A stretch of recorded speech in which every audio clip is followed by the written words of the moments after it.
It's Friday night, and I've decided to do lives on Friday nights. Let's see how long I can keep this going, and let's see if you can keep me accountable. But the whole point is I have no weekend traditions. I need something to do on the weekends, and I think that this would be something fun to do is a live every week. And I'm thinking about different ways of doing it. Maybe I could invite someone on with me, or I don't know, but tonight I'm winging it. We're just gonna see where this goes. I wanted to talk about loneliness because I feel like it's something that we all experience at various times in our lives, and I certainly have experienced loneliness myself.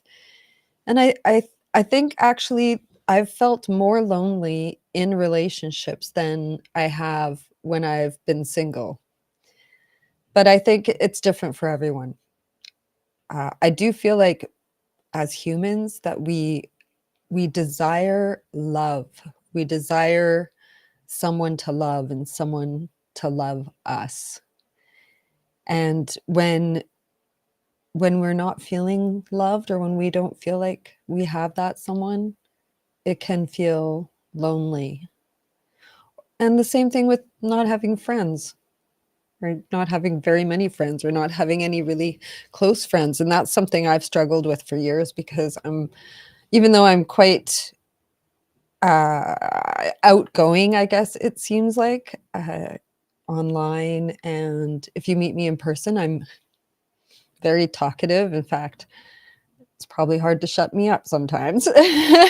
Okay, I know, often it's hard to shut me up. But I'm a loner, and it's really hard for me to make myself go out and socialize with people. Once I'm there, I love it and I enjoy it, but until that moment, I find it really hard to push myself out the door and get myself to go. And I'm sure I'm not the only one because it's a human thing and I'm human, and so there must be other people that go through that feeling of, uh I should socialize because I know it's good for me. I know I need to. Otherwise, I'm going to have those lonely moments, or I might even feel lonely tonight if I don't go out and be around people. But then there are those times when you do go out knowing you need to socialize, but the whole time you're out, you still feel alone. So and then that can make you not want to go out again. I'm just rambling because I haven't really thought any of this through. This is totally unscripted. I didn't come here with a plan of what to say. I just came with a word, a subject, loneliness, something that I think we're all experts on in some ways because we've all been through it. What are the loneliest times of your life? Is loneliness for you something that's an undercurrent of your ongoing existence, or is it something that has come and gone at different times in your life?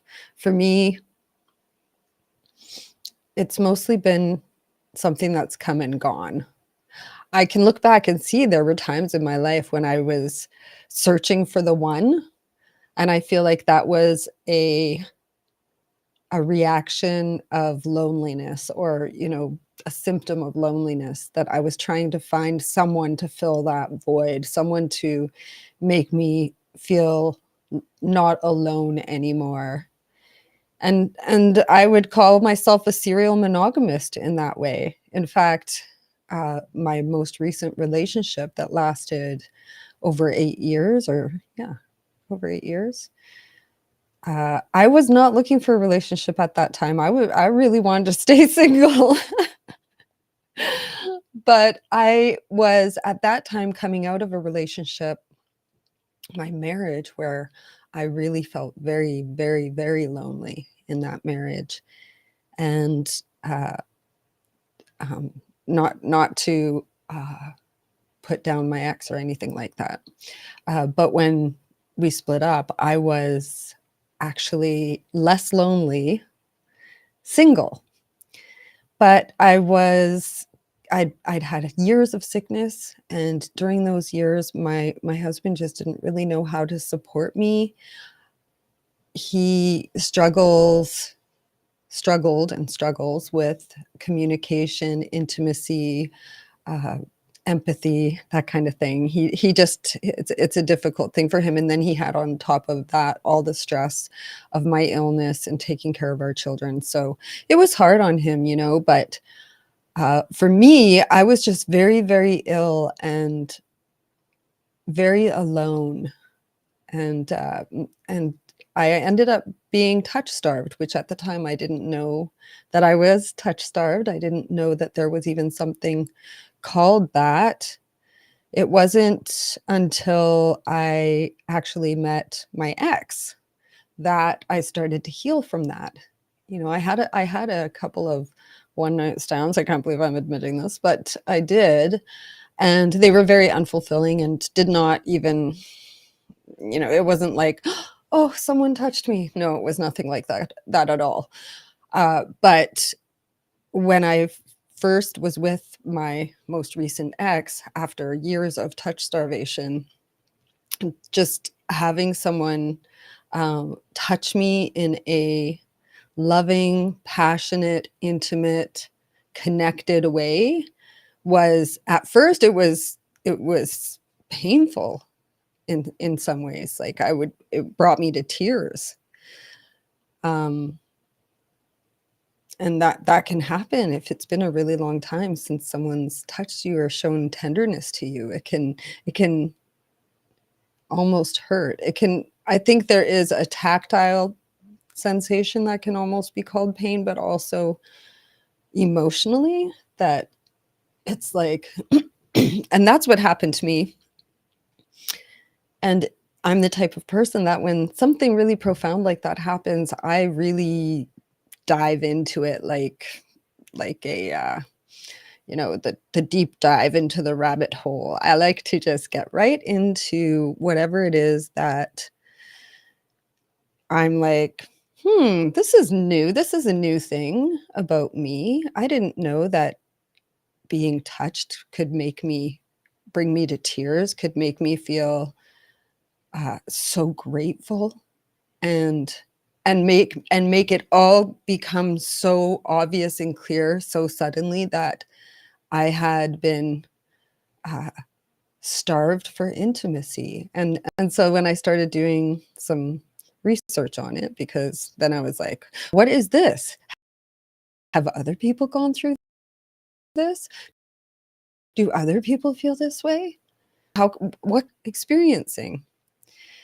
And so I did that. I went into a bunch of research on it and found out that it's very common, actually. Well, I don't know if it's very common.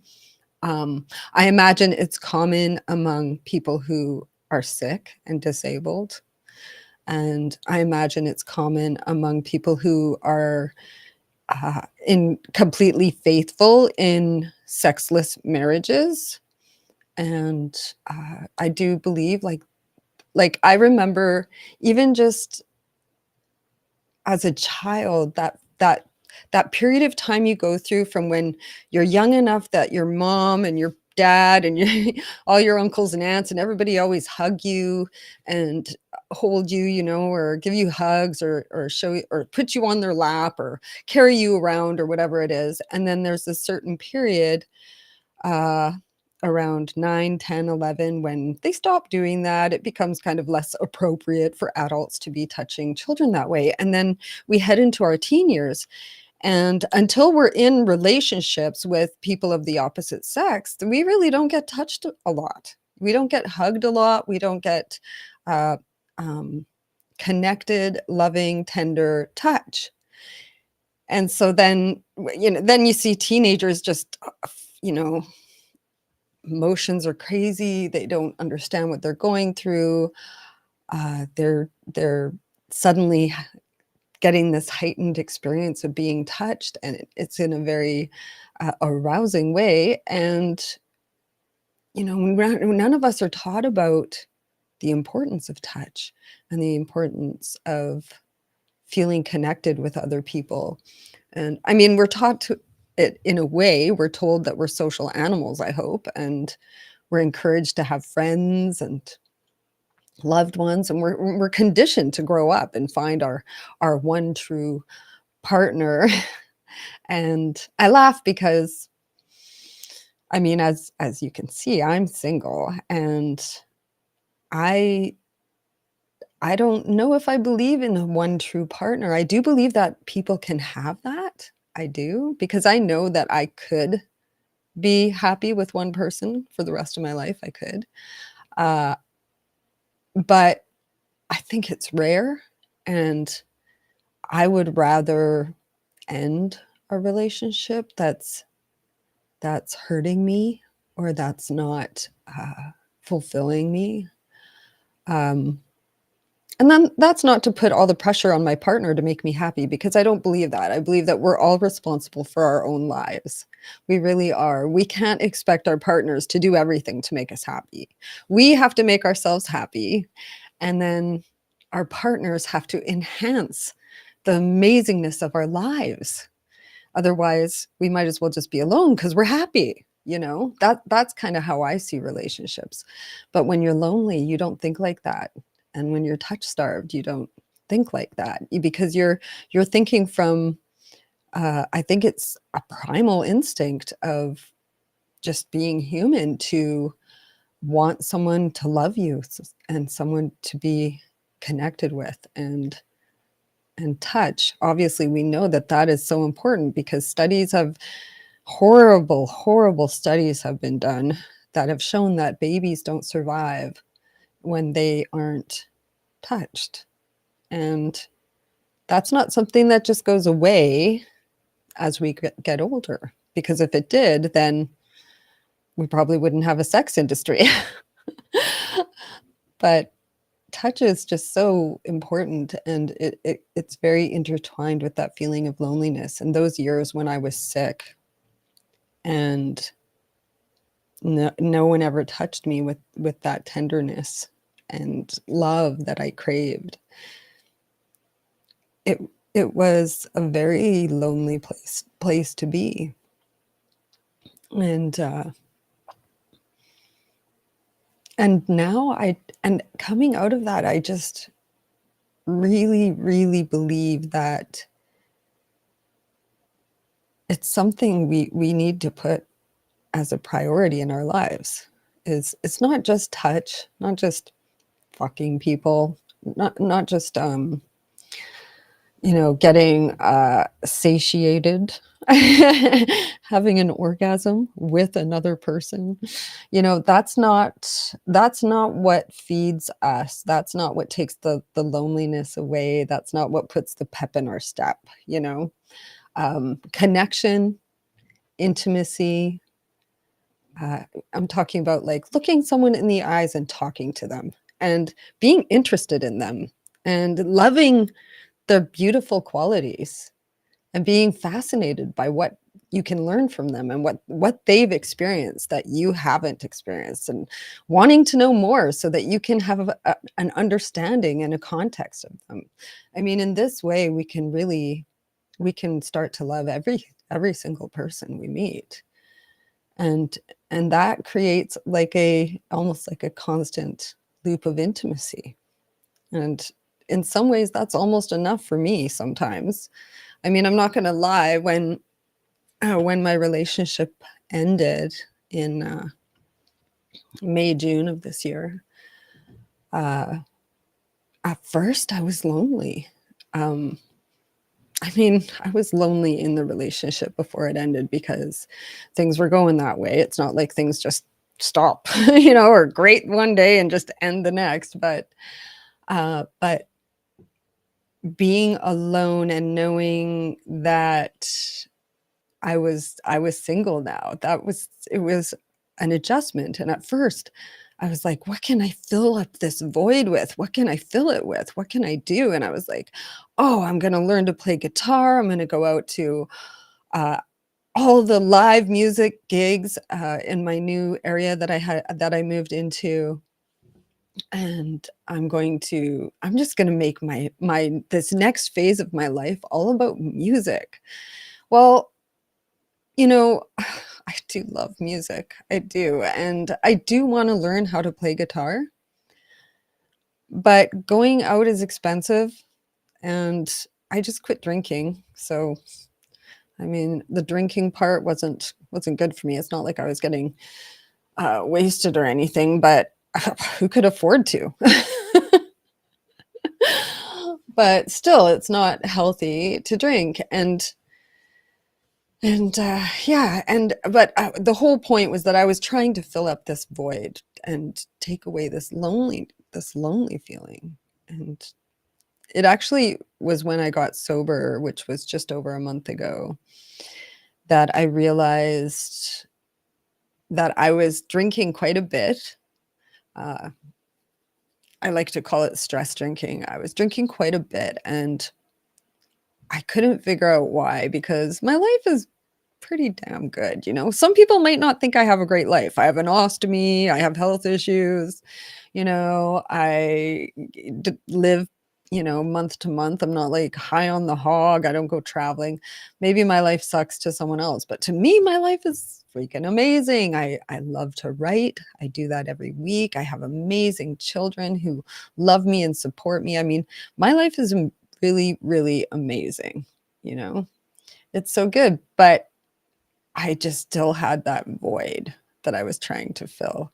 And I was asking myself, what is it? What's wrong with me? Why am I drinking so much? For real? Why?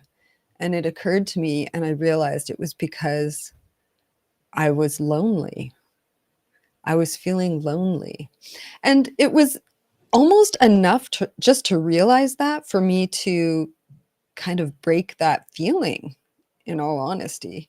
Because first I thought, okay, if I'm lonely, then what can I do to be less lonely? So one of those things, of course, is to make myself socialize, make myself talk to people, reach out to people, send a text message, FaceTime them, meet them in person when possible, which is hard on a tight schedule. But, just forcing myself to engage with people and take that loneliness away and not try to fill that void with alcohol or yeah, live music nights or learning guitar or whatever it is that I'm trying to fill the void with, because that es- you know essentially that just doesn't work.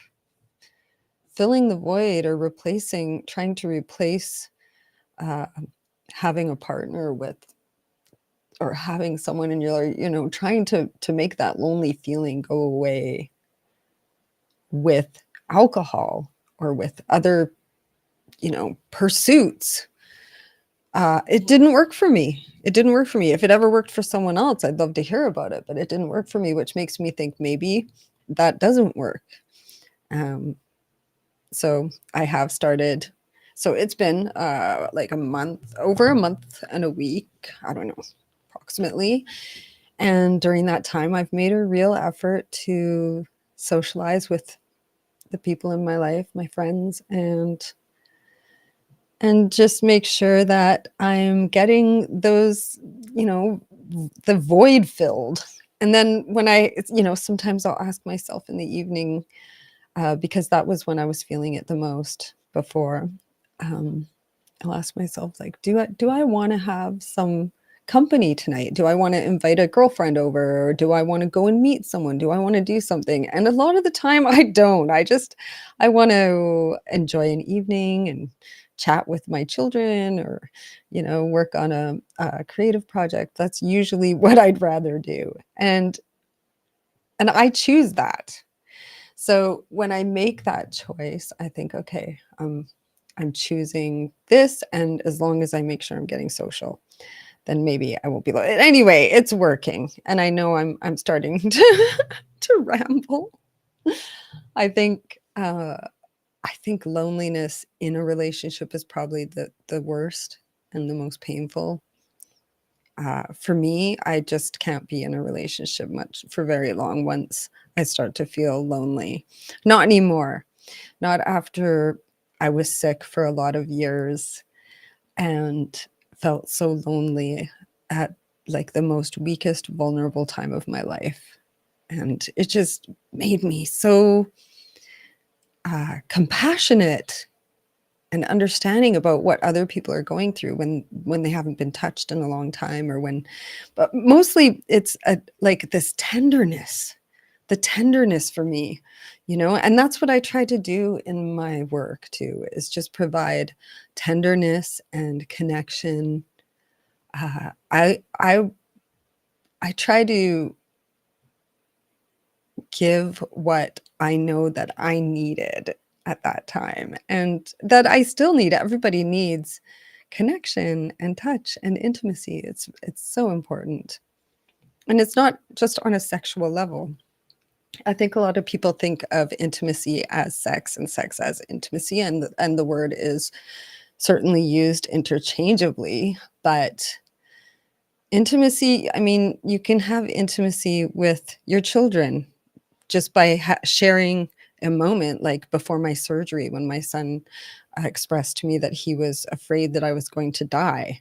That was an intimate moment where we were connecting on a human level. You can have intimacy with the cashier at the grocery store when you're paying for your groceries, and she says something like, "Oh, I love your hair color," and then you have a moment and you look each other in the eye, and there's an intimacy there.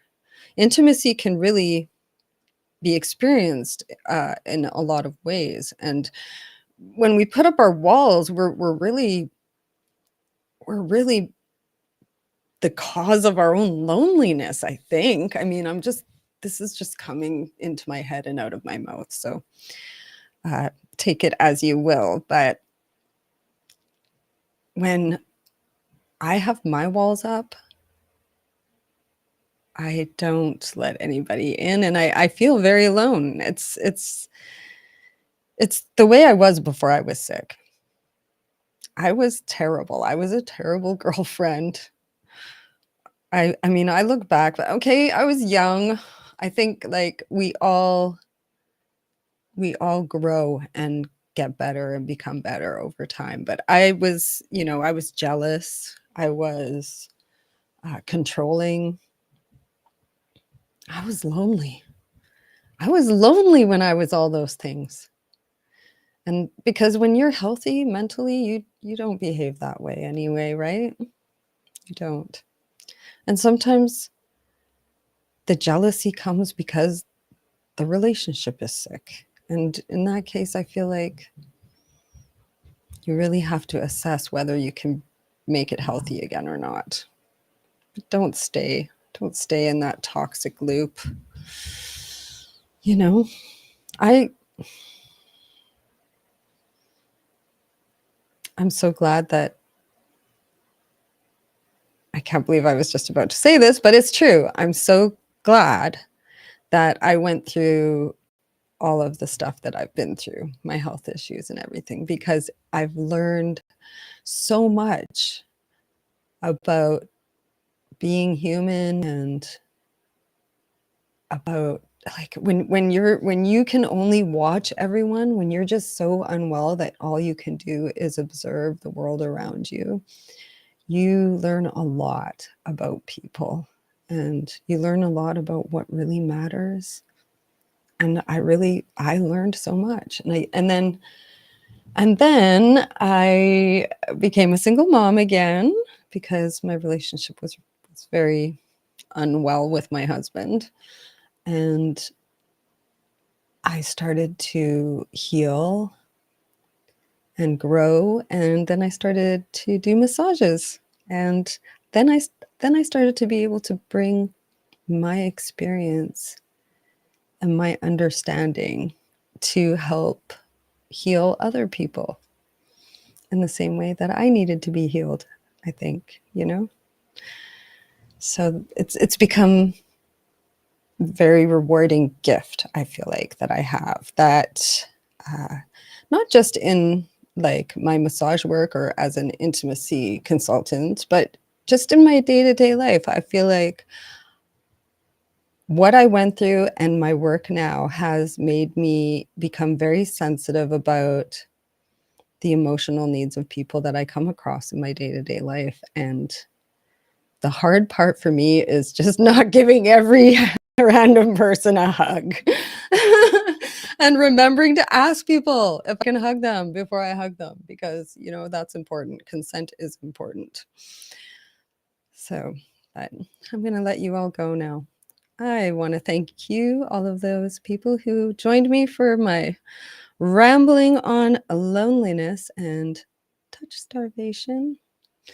And if you like this, maybe I'll come back again next Friday and do it again. And I would love to have ideas for topics to talk about or formats that you can suggest.